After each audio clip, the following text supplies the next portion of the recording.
even So there's a lot of get stuff over that to like Amber. up and stuff and get ready to Amber, I'm trying to get go. to you. It's kind of annoying. What is going Right on? now. This is a disaster. Don't know. Amber, come but to my me. lease is over, so I've got a permanent spot to live in. Pretty good. Okay. God, Just this use is the like B button. You're losing your your time. bigger relocation, but, It lets you. Well, What's your name? actually, I don't know what you're using. It depends on like what you find is a good place to live. Hey, in. Audrey. Hey, Amber. How's it going? How's it going? Located High in five. Miami. I'm I'm from surprised Having you California. don't have the red inflation hair. How's rate that? is going How's to Florida zero, doing? like Bitcoin. Florida's days. nice. Yeah. I don't Hi. think Can you- she's responding. Over in your Can you hear me? Okay. side of the pond. Oh, I think she's on the phone. Right. Totally.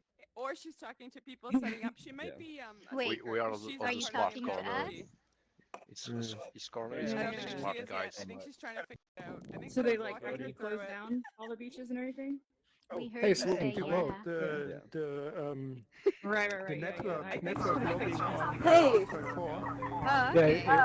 it's super unclear. Oh! On one of my notes. It's, your avatar looks a bit like you.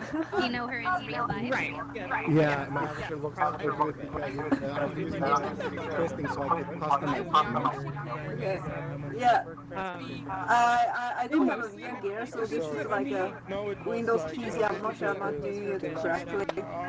Can you see me Yeah. waving? No, but some. Well, I still raised But the something point. came out. Okay. Yeah, we heard you earlier. Well, I guess You said yeah. I couldn't Oh, do that see? with the You mouse, said right? something. I'm making so now. Yeah, the problem is that there's some feedback is not that from user end. Check some of the network messages. What am I supposed to do? Check some errors. Use on his hands, No, just because like there's appeared over there. women on stage that we're hearing also. This is so struggling. Are you But here often? I mean, you did say something because your mouth.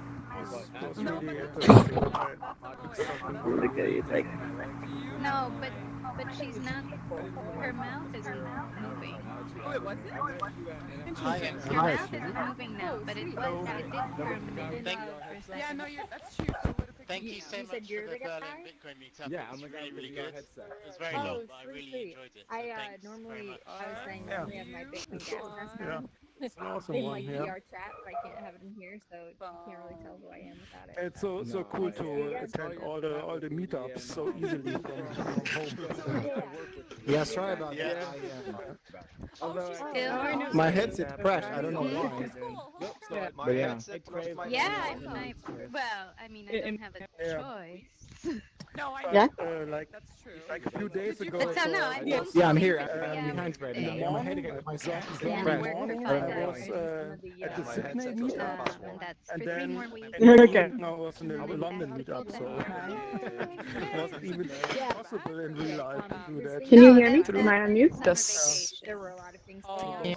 But So a little bit Am I on Yeah, mute? I still want to teach them. I want to continue teaching them. Perfect. Okay. Very good. Yes, and teaching them.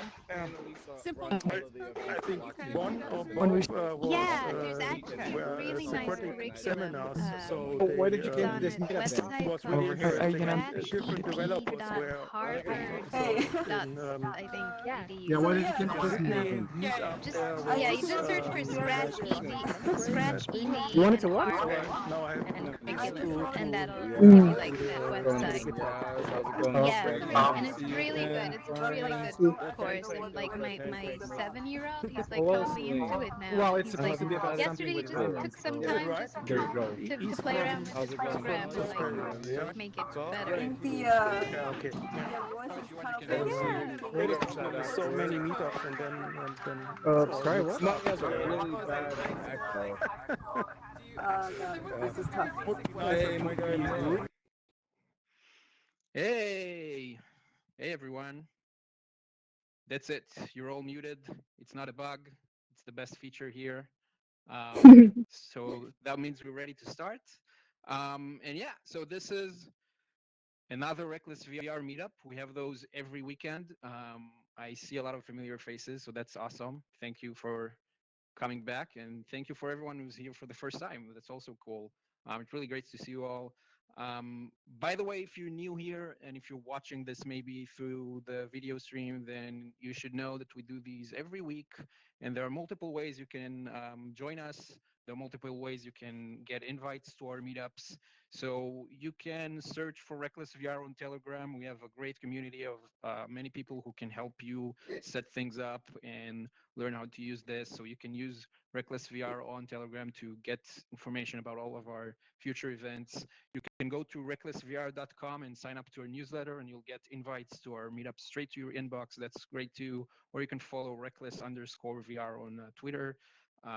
All of these ways work. And if you don't have VR, you can also watch via YouTube or on Twitter, and we stream all of these events through video. Before we continue, I want to give a word from our sponsor, Kraken, who's sponsoring us every week. So Kraken is the best exchange in the world for buying and for selling Bitcoin, has the tightest security, deep liquidity, and a great fee structure with no minimums or hidden fees. Whether you're looking for a simple fiat on-ramp or futures trading, Kraken is the place for you. And really thanks, Kraken, for supporting us and allowing us to do this every weekend. You'll see that there's a video camera behind you. You can wave if you want and say hello, and just make sure to not try to obstruct it so that everyone can see us. Also, try to stay in your places as much as you can and not move around too much because it could be distracting to other people. And yeah, I guess we can probably start. So today we're celebrating the launch of Cypherpunk Women, which is a new open source book. It's an anthology that's telling stories of many women in Bitcoin, which I think is really cool. And I want to invite Leigh Cuen. And Leigh Cuen is a senior reporter on Coindesk, and she edited the Cypherpunk Women anthology. She put it together.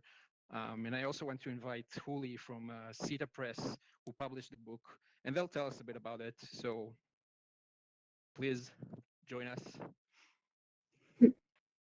Hey, thanks everybody for joining us.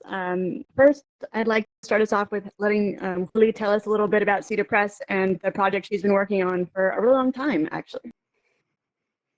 Hi, everybody. Thank you for coming. It's very nice to see all those faces. My name is Juliana Castro. I'm the founder of Cita Press. Cita is an open source publisher.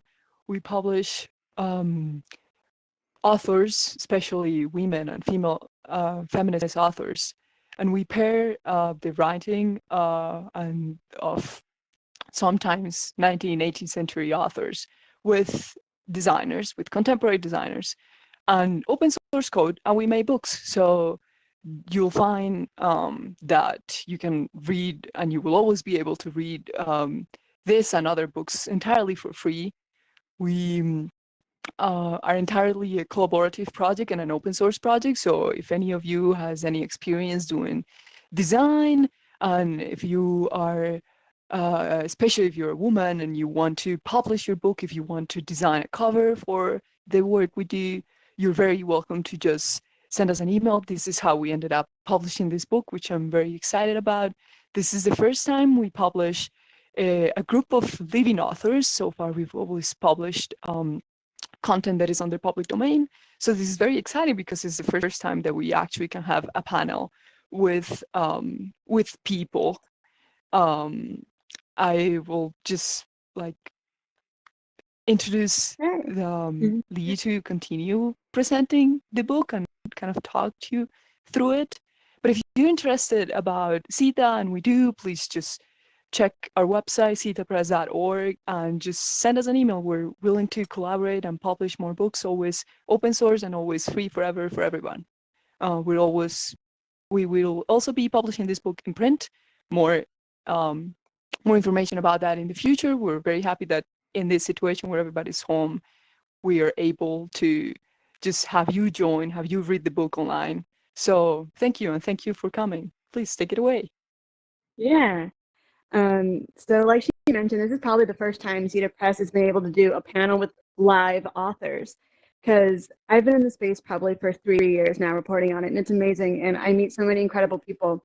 But a lot of times when I would go to conferences or when I would read the books that were written about the history of Bitcoin, I noticed it wasn't really representative of the other people that I was meeting around the world involved with different kinds of projects. And I wanted these people to be part of the history as well. And I was really lucky and grateful for the amazing contributors who shared their perspective on Bitcoin in a variety of different ways, right? Not just in tweets and in blog posts, although there are definitely those included in the anthology, but sometimes in poetry, sometimes in visual art, sometimes all different kinds of ways that they were interacting with software. That's what Bitcoin is, right? Software. And so they interact with that software in a variety of different ways that maybe doesn't fit into certain kinds of use cases, but creates new ones, entirely new ones that we'd never thought of before.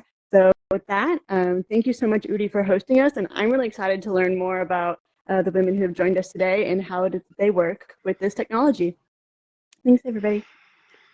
Awesome, thanks. Cool. Okay, so let's see. I think we can start the panel now. So I want to invite to the stage, actually, let me switch that just a second. Yeah, so I want to invite to the stage Tina and Audrey, Audrey Chang, Josie Bellini, and Norika Kizawa. We're all here, and please just sit on the chairs.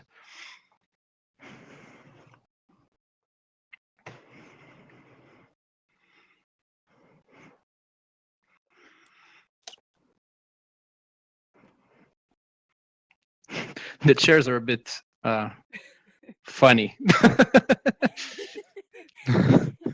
Yeah, I think the easiest way to get to the chair is to enter like from the side of the chair. It's kind of silly, but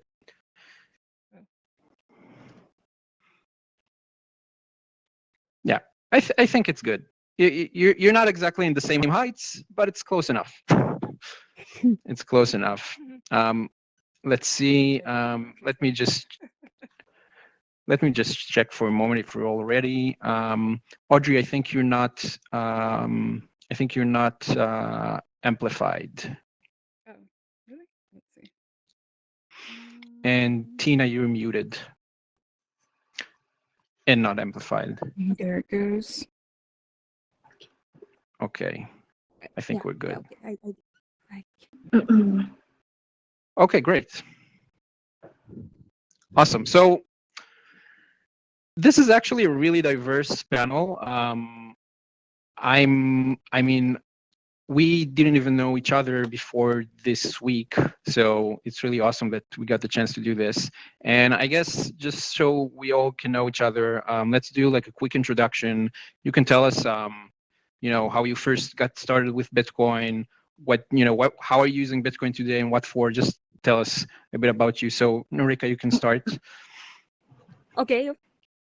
So I'm hello everyone. Hey. I'm very glad to be being here now. I'm Norika Kizawa. Came from Tokyo, and so for me, I have two triggers to know about Bitcoin. One is when I entered the university, one of my classmates told me about Bitcoin. He said, like, if you have Bitcoin, you might become a billionaire. And then I'm learning about Bitcoin, but actually at that time I didn't interest. I'm not interested in any speculation part of Bitcoin. I just interested in the structure or technology of Bitcoin. Then I trying to learn more and more about Bitcoin. And then second one, last year I worked at internship at one of trading company which is developing the trading platform with Bitcoin. And then there I learned about the financial part of Bitcoin. And I know, unfortunately, I learned about also how the national banks or big banks are corrupted somewhat. And so, I have a sense of justice because I was a child and I couldn't look over that kind of evil things. Then that's why I I decided to deep into the Bitcoin more and more. Cool. Yeah, that's it for me. Cool. Thanks. Audrey. So what about you? Hi, my name's Audrey Chang. So it all started, I was studying computer science at MIT, and then I graduated during the dot-com bust. So people were like not super into tech at that point. I ended up on Wall Street for a while. And then at some point I decided, I want to start my own companies. And so I'm like, okay, well now would be a good time to get back into programming. So back in 2013, I was like working on a trading floor during the day, and I'd go home and code. And if you guys know Balaji Srinivasan, he was at Stanford at the time. He was teaching this MOOC on startup engineering. And so the final project was to build a Kickstarter clone. And there was a leaderboard, and you could move up on the leaderboard by tweets or Bitcoin funding. And so, 2013, my friends and family were like, great, we want to support you. And like, what the heck is Bitcoin? So I was like, don't worry about it. Just tell me how much you want to, contribute in dollars and I'll get it for you. So that's when I started kind of like trading Bitcoin, and Coinbase was around, but it took, 2 weeks to get Bitcoin. So then I was like, well, the project's ending in a week. I need it faster. So then I started doing local Bitcoins and doing sketchy things like dropping money in strangers' bank accounts and hoping, I kept Bitcoin and stuff. So it was like, funny times. It felt like I was doing drug deals. But then I realized, I was like, hey, this stuff is like really volatile. And so I started day trading it a little bit, which was fun. So I was around for when it first crossed 1,000 and Mount Gox and like all that. And then it just kind of like fell and stayed there for a little while, right? So meanwhile, I had founded startups not related to Bitcoin and crypto at all. So I just kind of like backburnered it and was running, my companies. And a little while later, I shut one down. The other one's still going. I just decided I didn't want to be a founder anymore. So then I was kind of looking around going like, well, what do I want to do? And then this is when, Ethereum now exists. ICOs are happening. I'm getting all sorts of questions like from, people from middle school I haven't talked to for God knows how long. And they're trying to ask me about Bitcoin and blockchain and crypto. And so I was like, well, I wish I could help you all, but I just don't have that kind of time. So I started writing, and I'm like, here, check out this blog post. Maybe it'll help you. And then I started speaking at things, and that just, kind of ballooned. And so now I'm basically a full-time independent blockchain consultant, and I spend about half my time currently as CTO of a blockchain protocol, about the other half of my time helping the state of California figure out, how to use blockchain technology, how legislation could be used to further, both state causes and encourage innovation in the state. And that's it. Cool. Thanks. Tina, how about you? Hi, everyone. Yeah, we can hear you. Hi. Do you hear me? Okay. Yes, Yep. yes. Hi, everyone. This is Tina from Iran, and nice to meet you all. I was really interesting for this panel, and this is my first time to be in VR panel. Exactly 2 years ago, on May 2017, when I was waiting for my friend at university, I recognized Bitcoin for the first time by seeing the post on Telegram channel news. The post is famous in crypto community. The photo that compare Bitcoin with the dollar together and show Bitcoin has no inflation and the purchasing power is increasing over the year. Well, it may not very interesting for everyone, but for me it's different. When every day I heard lots of news about sanction and upcoming inflation in my country, it was very interesting to hear about money with no inflation ever.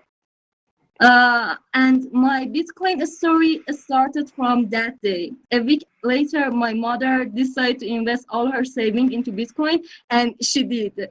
So for the past 3 years, I've been trying every day to learn more about Bitcoin to protect my mother investments. And in this way, I met many expert people and learned about crypto and Bitcoin. And so I encourage to teach other people what I know. And this is my way to start as a crypto content creator. And that's it. Cool, thanks. Thank you all. Josie, go ahead. Hey guys, I'm Josie. I first got introduced to Bitcoin when I was a junior in college, so 2015. And I actually wrote an extra credit paper on it and thought it was really awesome. Wanted to try to buy it. It was a little too difficult and I totally forgot about it. And then I studied finance in school, and 2 years later I was working in private wealth management and happened upon the crypto sphere again. And then kind of got really interested because I started slowly investing and was just watching my investments, which piqued my interest to just learn more. And I was super excited about Bitcoin, especially because it seemed like the asset that could allow me to invest and own my own financial future while I was during my day job actually investing for high net worth clients and assets that me myself I couldn't invest in because I wasn't an accredited investor. So it was such a eye-opening asset that I realized I could be a part of, and that initially piqued my interest. And then I just went full force, just learning about it, and I started creating art, which has always been something that I've done and had a passion for, just for my personal self, like representing the journey that I was going on with these ups and downs of the crypto market. And I shared some of my art online, and people were really excited about it. So I decided to continue to create Bitcoin art, and I've been doing that for a few years now. And a lot of people know maybe that piece with the Bitcoin gas mask, but I am super fortunate. I get to travel around to conferences showing art, and I get to just bring more awareness to other people in a visual means and get people excited about Bitcoin and ask questions in that way. Awesome. That's really cool. Thanks, Josie. And I'm going to circle back to the art stuff because that's really interesting to me. I also saw some of your work over the last week, so that's really cool. But before we go there, I have, well, it's kind of a question for Audrey, but it's also for everyone. Everyone can pitch in. You mentioned how, you started a few companies and how you're doing a lot of consultancy around the space now. And I was just, I was thinking about myself when I started kind of transitioning from freelance software development in, generic everything stuff and moved more into Bitcoin and cryptocurrency and blockchain stuff. I personally, I don't know if you felt the same, but I felt like working with clients in the space is very different. I was wondering if you have like similar experience with that. And I know some other of you are working with clients in other setups in the Bitcoin space. So I was wondering if you have any thoughts on that. Yeah, I definitely do. And I'd be curious about what you think too, actually. So a couple things I've definitely noticed that I'm sure some of you might have experienced as well is with blockchain, because it's kind of this buzzy word. A lot of times people think it's like magic. They're like, and blockchain can do this and this, like put blockchain in everything. And then sometimes I have to be like, look, like low level, it's a database we all share. That's just kind of like, really simplifying it down. So then you kind of have to talk them away from blockchain can solve every single problem. And, sometimes, they'll say, I want to do this. And I was like, it'd be really great for that, a database. So like that, that's been interesting. And I think also sometimes because we're so used to the more traditional way of making money in tech, like the business models, sometimes people gravitate towards what they know. And, kind of making money in Bitcoin and crypto and blockchain is a little bit different, right? So I think sometimes clients will say, yeah, let's like get everyone's data and then, run analytics on it. And that's very much the kind of centralized way of thinking. And so I think that's been kind of fascinating as well. Yeah. I really share a lot of this, or a lot of those views. It's funny, but I was wondering if, if people would see this the same from every viewpoint, and I think kind of, and another thing that I'm always surprised by is that, you know, I sometimes a client reaches out and they ask me about, you know, I think that they're going to ask about a solution to a problem, but then I realize that they would say something like, well, we kind of need to build it with Stellar because one of our investors invested in Stellar, or one of our a lot of our users are Stellar users, so we don't really care about the problems that we're necessarily trying to solve. Right. But It's like, we know how do we that use Stellar? yeah, how do we exactly? Yeah. How do we Yeah. use Stellar? Or which is funny. I always say, you know, because well, whatever. I would use when you use other tools in software development, someone would tell you, you know, I need this to be built with React and not Angular, and that's almost never happens. It sometimes happens, but it almost never happens. But it I happens a will lot say here, so one that's more thing, interesting. Rudy.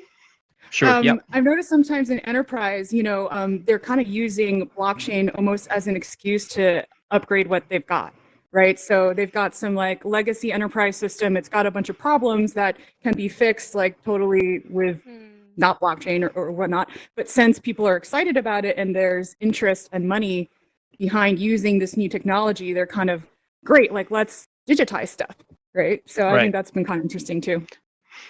Yeah, and that's pretty cool, right?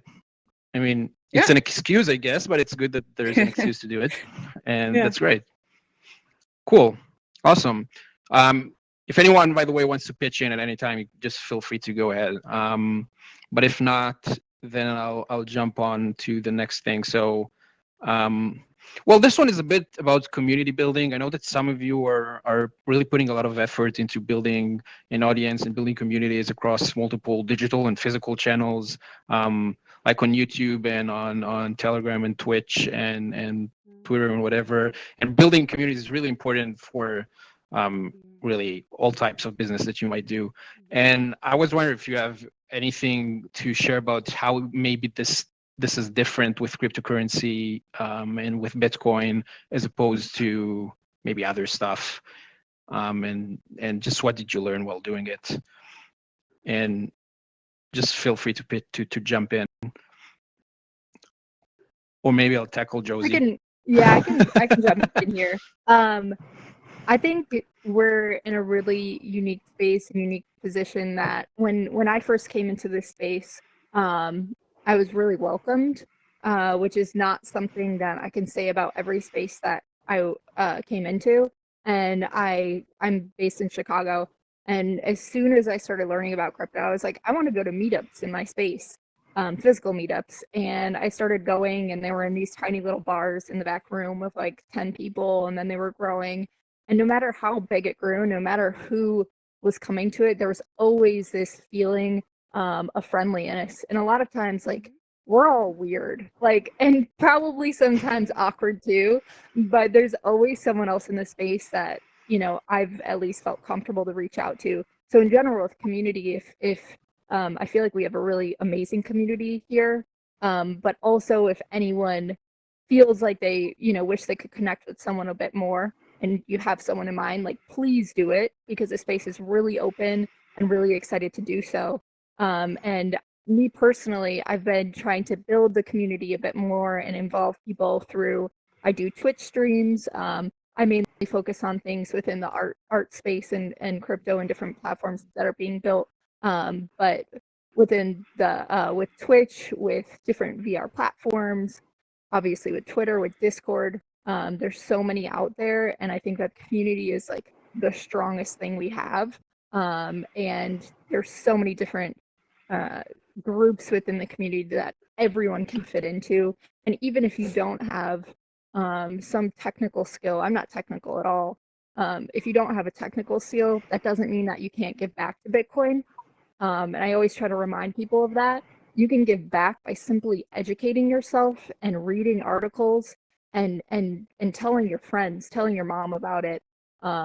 Whatever that is definitely a way to give back and a way to be a part of the community. So I always try to remind people of that, because at first it might seem scary to people, but I really appreciate Udi and all of these different events that people are putting on to bring people together in the space. But then hopefully, you know, the goal is also to bring new people in, and finding ways to do that is always important as well.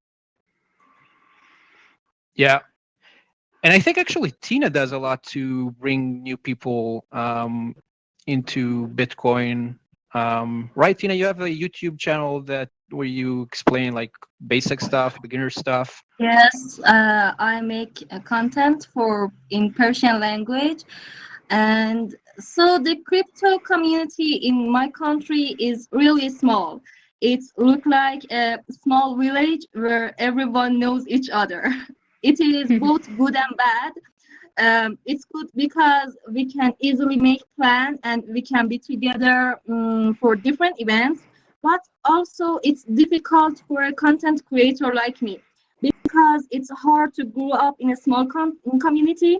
And so, if I want to make technical content, for example, about crypto programming, is very hard to get a new audience. And because of this, I am trying to combine humor and crypto together.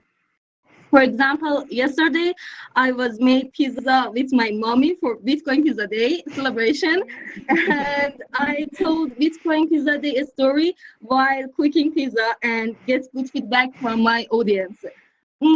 This is my way to grow up in our community, and there is so many problems. I don't know, because the content in Persian language is really few. It's not more content. And well, every day lose their money because they don't have any information about the crypto technology. For example, a few months ago, someone bought Ledger Nano S for crypto wallet, and he shares his 24 recovery word to his friends, and he lost $3,100, I think, in Ethereum. Oh no! This kind of problems, yes, this kind of problems are really common in my country, and this is really become to my concern. Because of this, I leave my job last month, and now I am working full-time to create content in crypto space and teach others for free. I have everyday live crypto course in my Instagram, and I'm trying to do my best. Yes. That's cool. Yeah. That's cool. So you create Bitcoin content in Farsi, right? Yes. Yes. Right. Yeah, that's really cool. And people can find you, by the way, on Tina in Tech on Yes, this is YouTube and because stuff. I want to take it. Yes, this Yeah. is because I teach crypto first time from I want to take. He's really great, and I learned many things about him, and so I make this same name for myself. People can find me, but many people find a scammer sooner than me. And because of this, yeah, first they lost their money and then come to me and said, "What's happened?" Well, yeah, that's a way to build an audience too, right? People Yeah. get scammed and then they come to you. But that's cool. That's cool that you're doing it. I tried to watch some videos, but I didn't understand a word because I don't speak Farsi. But maybe someday. Maybe. Cool. Yeah, maybe. Okay. So I wanted to. This question is kind of for you, Norika, because I know that you're working on a project called BitPrism, right? And I know that it's. Well, I know that you're interested in DeFi things, which is something that people do on Ethereum, I guess, a lot.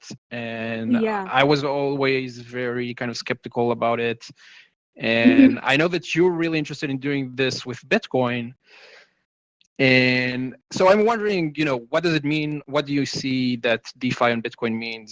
What are the kind of things that you're looking to build with BitPrism or outside of BitPrism? I'd love to hear about it. Okay. Yep.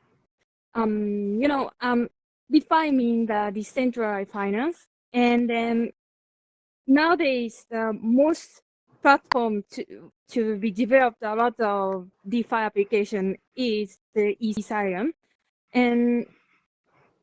but for me the the problem of security of platform is important. And so maybe some technical people know about this because like Ethereum had a problem at the platform for like, so they are going to move on the Ethereum 2.0 because they cannot stand the rapidly increasing transactions. Then sometimes the transaction stuck, and if the sensitive financial contract or sensitive financial application is going on top of the Ethereum, and then the most important transaction will be stuck, what happened? So I think Ethereum is a very good platform for a lot of developers to develop their own good application on it. But for the financial people or financial industry, it's a little bit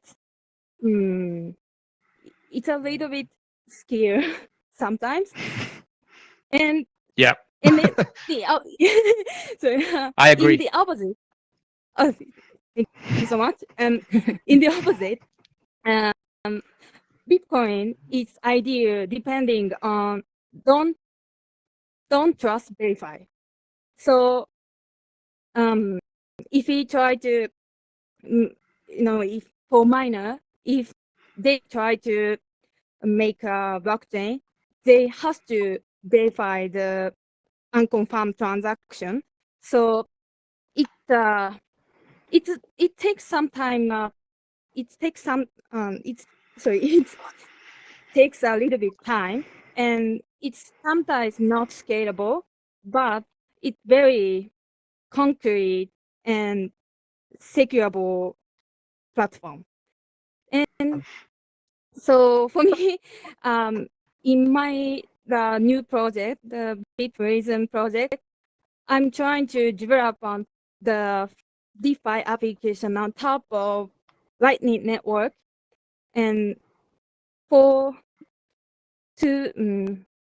achieve this project, we need to develop a lot of more, a little bit rich feature of contract. But for when I thinking of the financial industry, I need developing kind of secure platform and secure application on the secure platform. So right, yeah, that's it. That's why I'm decided to dedicate it. right.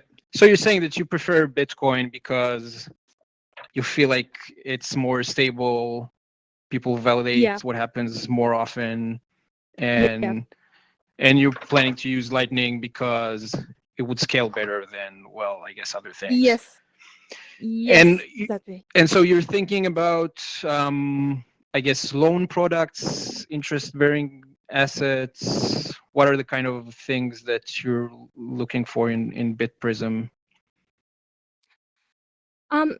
Actually, at the first time, I'm looking into the decentralized exchange on top of Lightning Network, and I know some same ideas on already some other developer trying to do it, and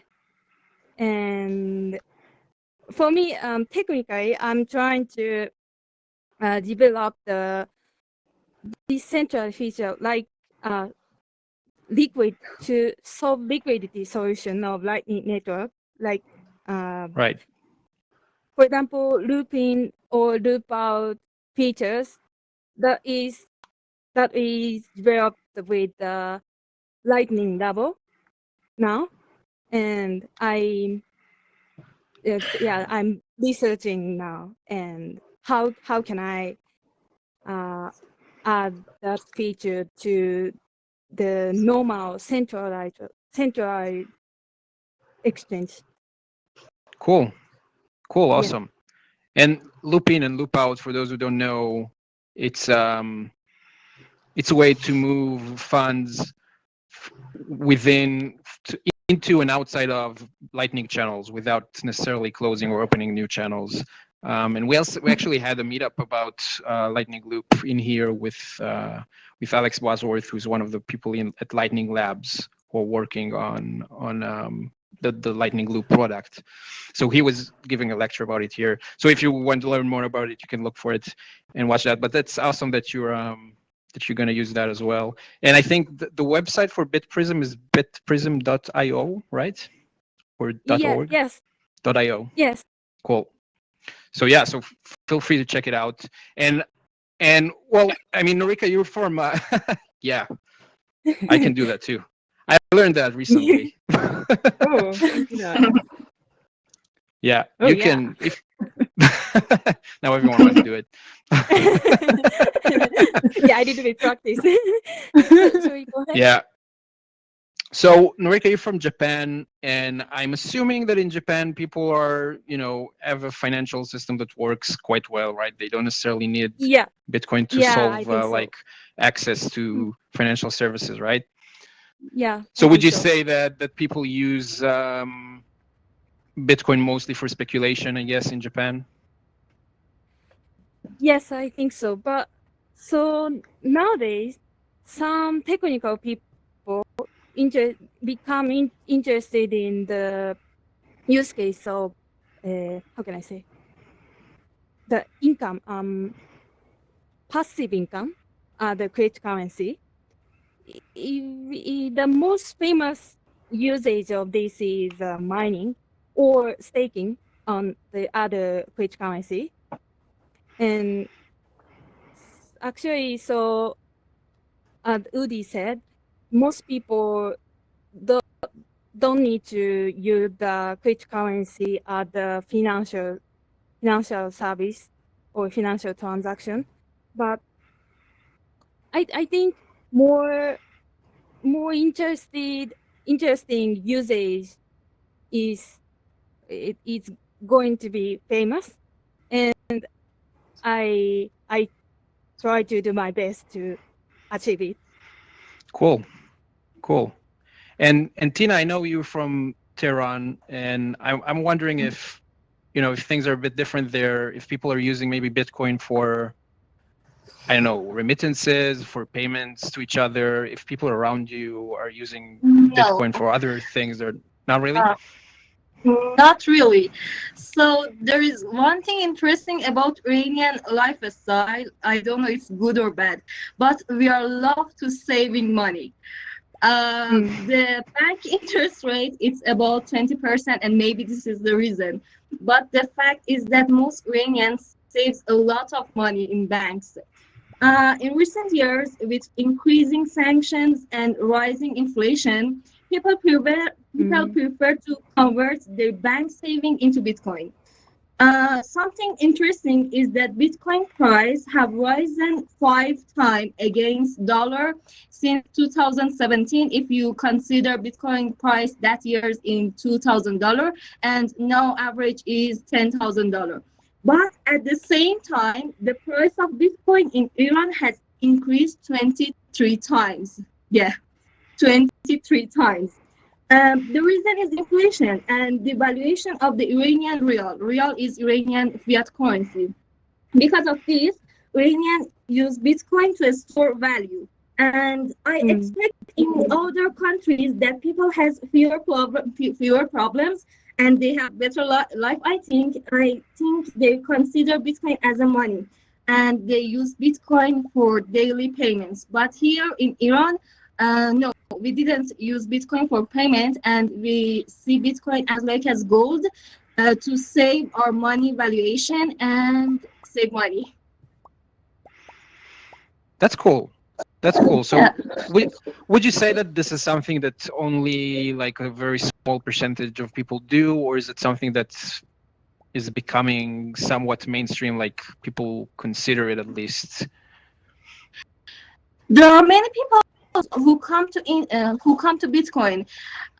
We have some towns in our country that there is no internet very well, but the people who are farmer or they have no any information about the crypto space are come to crypto and they come and buy Bitcoin. I don't know how they learn about Bitcoin and how they find this, but there is many people who come to this space just for saving money and or someone who start mining, but there is some rules here in Iran that prevent them, but also they do their work. We That's really didn't cool. yeah. Yeah, thank you. The rules didn't very important for us in Iran, and we do what we want. That's really cool. Yeah. That's really cool. I guess what I wanted to come back to is the issue of digital art that relates to Bitcoin. That's mostly for Josie. But everyone can jump in. So I mean, I know that Josie, you're making digital art, you're also making physical art. And I wonder how those two things differ from your point of view. Like when someone buys or wants to collect physical art as opposed to digital art, do they look for the same things? I mean, for me, the concept of investing in or collecting digital art, I'm not even sure what it means because you can copy it, right? You can. So what does it mean to copy to? So I would like to hear what your thoughts of that and how people approach this when they want to collect digital art. Sure. There's multiple layers to that. Many times the sorry, do I have okay. There's multiple layers to that. Many times the collector that's collecting digital art is a lot different than the collector that's collecting physical art. There's definitely a few that overlap and go into both realms, but often the collector itself is very different. Obviously the process is very different as well, which is a whole nother topic. But when you are talking to people who are big into digitally collecting art, a lot of the main reasons why they see value in collecting digital art, number one, that the assets are minted directly from the artist and you can have on-chain authentication, on-chain kind of provenance of the piece and whose wallets it's passed through time. So that's already obviously built in with blockchain technology. Another aspect is that some people, this is a really simple one, but often forgotten. Some people don't have room to put a ton of physical art on their walls everywhere, or maybe their house is already filled up. And it's a way that they can still invest in the asset and actually, quite frankly, easily trade it and easily, buy and sell. Physical art is a lot harder in that way. If you don't have space, you need to store it. Digital art, you can put it on your wall up in VR here and experience it that way. You could have a piece that also represents it in physical, that you also own in digital. There's many different ways, but it's a easier way to invest and an easier way if you're looking to trade digital art to make that happen. You can have someone buy it and it goes into their wallet, almost immediately versus something that's physical.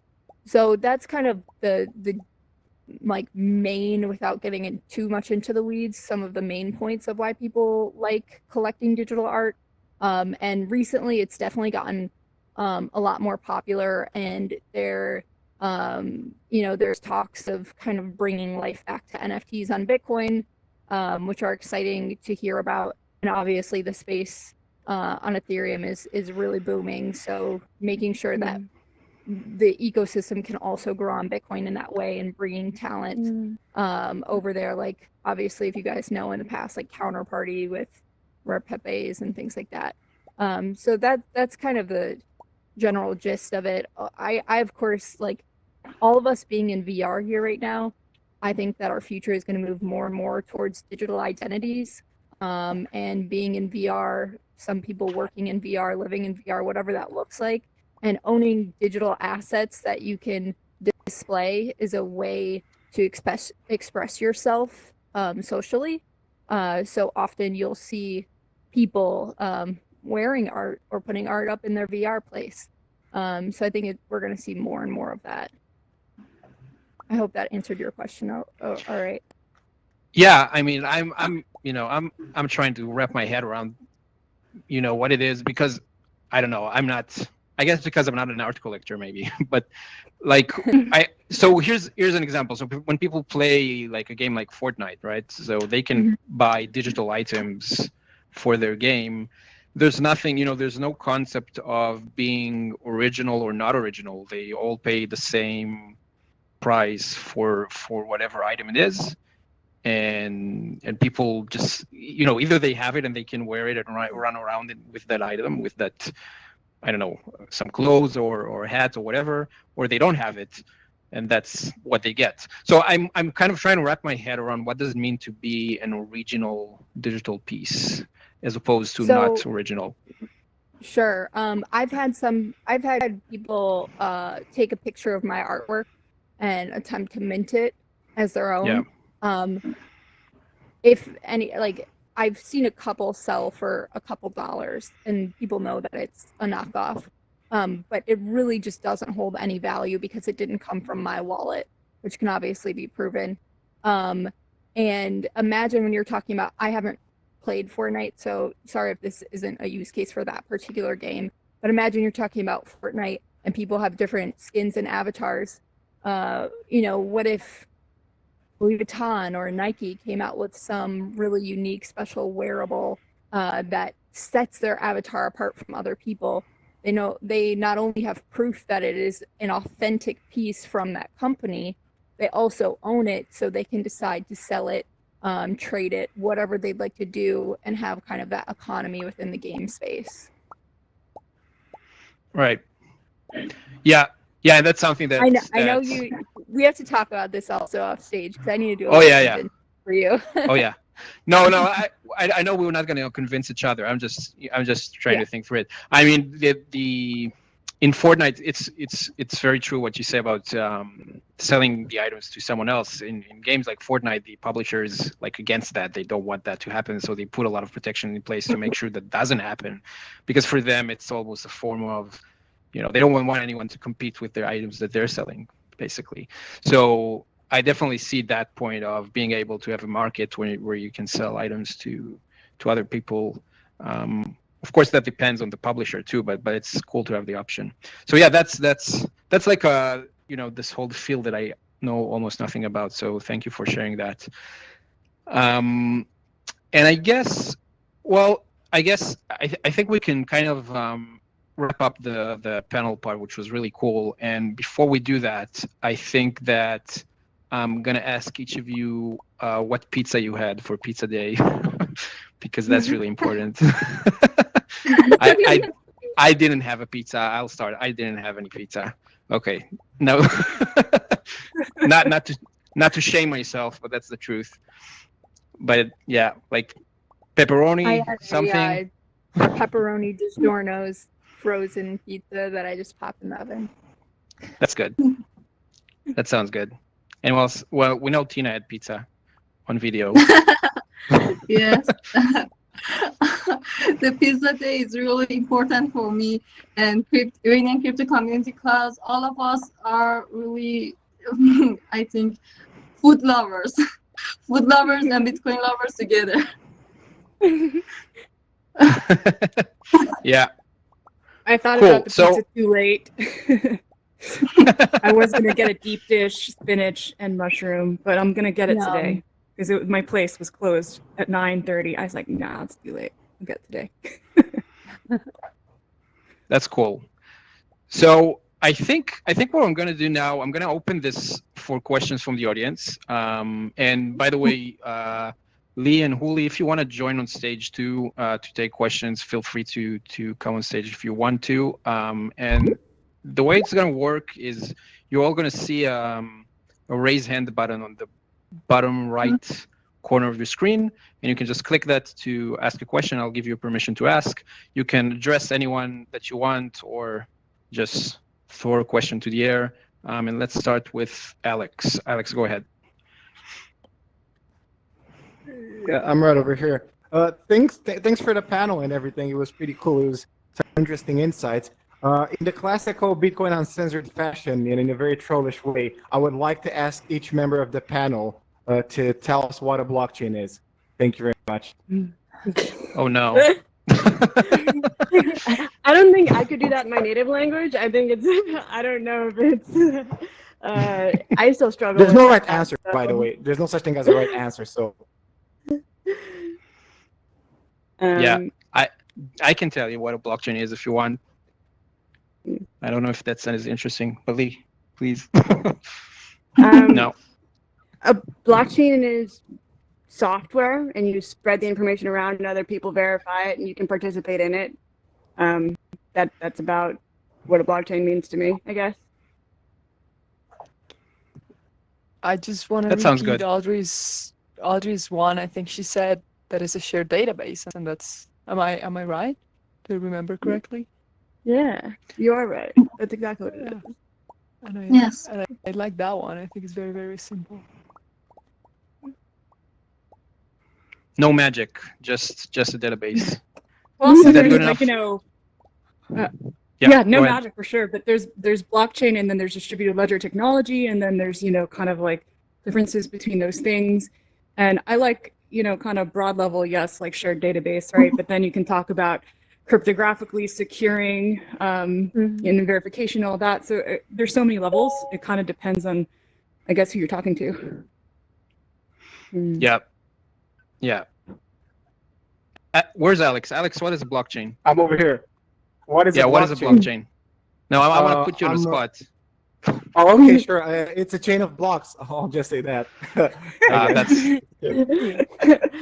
fair. I want you to know I don't know. that's like I don't think could there's no have got correct answer. interview I just wanted to see how That's everyone fair. approaches this question, because they used to bet on Bitcoin Uncensored, and it would be funny to see people struggling to find the right answer, even though there isn't one.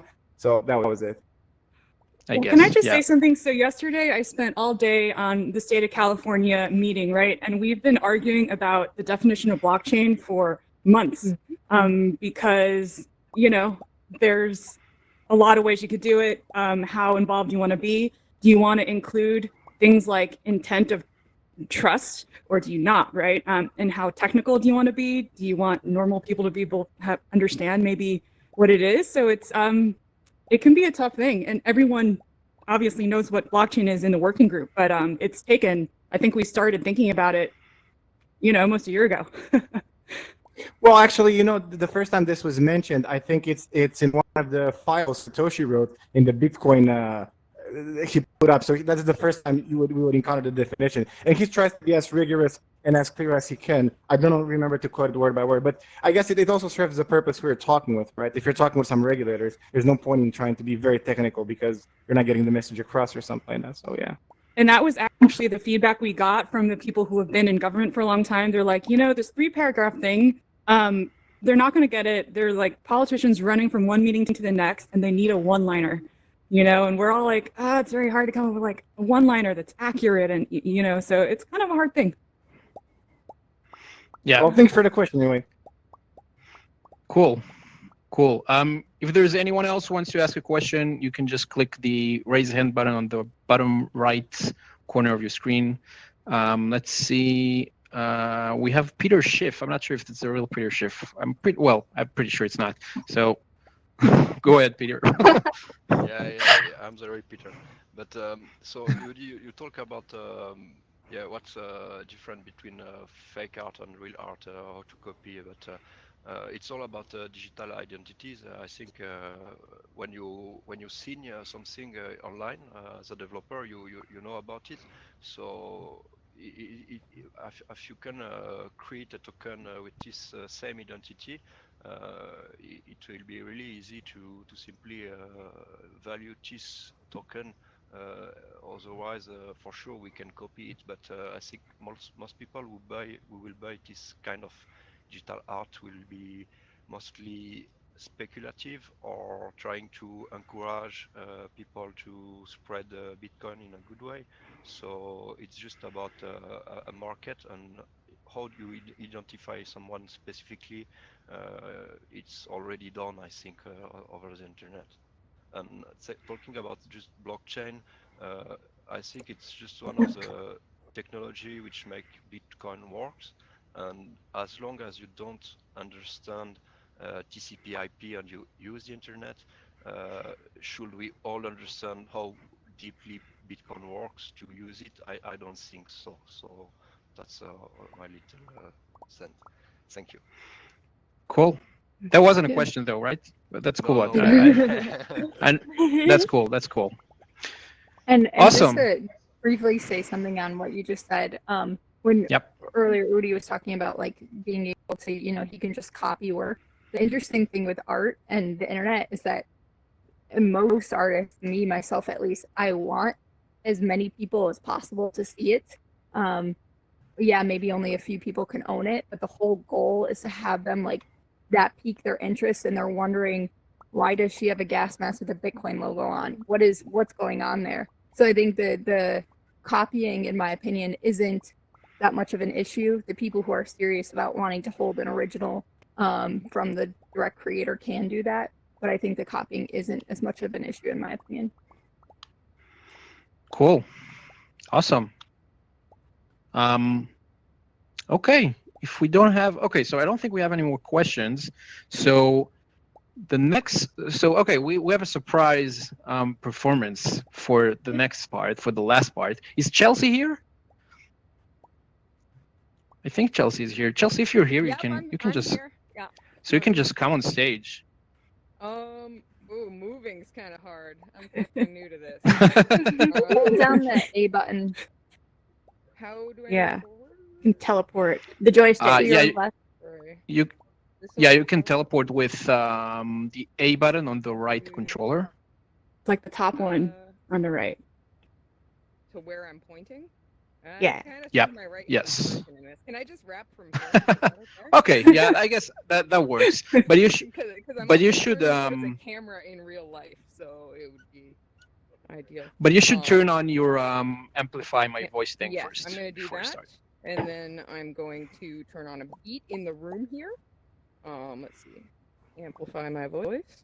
Okay, is my voice somewhat amplified now? I'm hoping. Yes.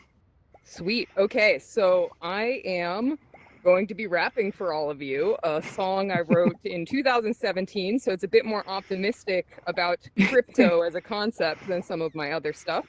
I will be playing a beat within the room here that is made out of the sound of Carlos Matos yelling BitConnect, because I felt it was appropriate.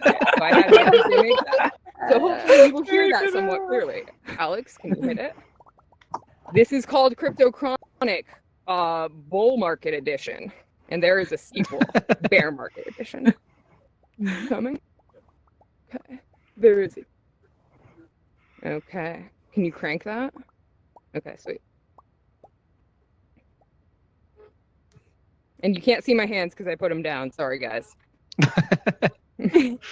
Stepping on a plane to a brand new day. I hope the bridges that I burned will light my way. Headed towards Tel Aviv, chasing things I believe. Decentralist power fist, leave some tricks up our sleeve. All the miners bust on the math-based trust. Turn your filthy fiat into musty dust. Can't slow this down, so we clench the clutch, trimming all the fat from the former upper crust. Swim deep in the sea to slay the bear whale. Knock a logical codgers out the club and live to tell the tale. ICO hype fills up your hot air balloon, but I'ma see the Doji coin ride a Soylent rocket to the moon. I time travel back to the Genesis block, try to sneak right in, but the chains are locked. Are you daring to question my hash-based proof of work? Here's a suggestion, you're an ass-face proof of jerk, but now I can sell Bitcoin to a jerk I despise while hiding my name from the prying of eyes, tumbling my wallet so the coins hide better, keep it mysterious like the purloined letter. Come in this game weak, get a pox on your house. Trust intermediaries, mount gawks on your house. Trucking big talk, don't flex on your house. Trust third parties, Bitfinex on your house. See ya aimlessly wishing. Don't be a bit tramp. Fools fall for the fishing. Get hit like Bitstamp. Insecure practices knocking on your bit door. Obvious attack vectors knock you to the bit floor. Focus on having fun times. Get insane while nodes maintain the longest chain. Keep the seed key safe within your brain. More responsibility accompanies autonomy. The second law drops your jaw like Deuteronomy. Just like Moses told of his wanderings, tech pioneers got their code base ponderings. You remember when we tried this, tried that, want to build a new world better, wear a hard hat. Want to challenge bureaucrats? Bring a barbed bat. Folks see cryptocurrency and collect with urgency. Pseudonymous security.